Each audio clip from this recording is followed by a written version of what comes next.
In today's video, I'm going to teach you how to add pages within a page in Squarespace.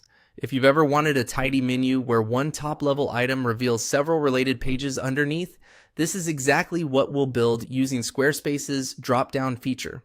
You'll end with an organized navigation that keeps your content easy to find without cluttering your header. Start on your Squarespace home panel. From the left-hand sidebar, click Website to open your site controls, then choose Pages. This takes you to the area where all your navigation items live. You'll see sections like Main Navigation and, depending on your template, Not Linked or other folders. Will work in Main Navigation, so the result shows in your site's primary menu. Inside Main Navigation, hover near the list and click the plus icon to add a new item. When the content picker appears, select Dropdown. Think of a dropdown as a folder that sits in your top menu. Visitors click or tap its title, and the pages you place inside slide out beneath it.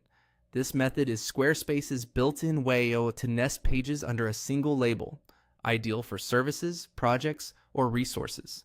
Give the dropdown a clear, short name.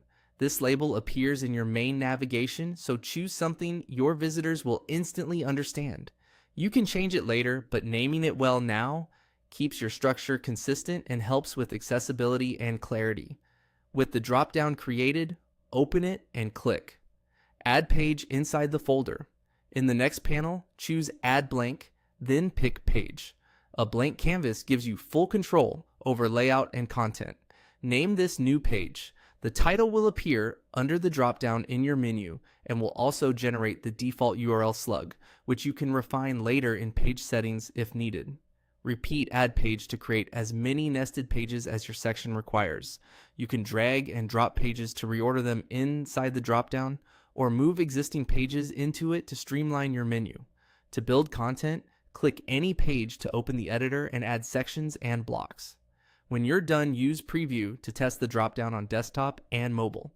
If a page doesn't appear where expected, make sure it's inside the correct dropdown and not hidden. As your site grows, this approach keeps navigation scalable and easy to manage. And remember, concise labels and a logical order make it easier for visitors to find what they need. That's all there is to it. Clean, organized navigation with pages neatly grouped within a single menu item.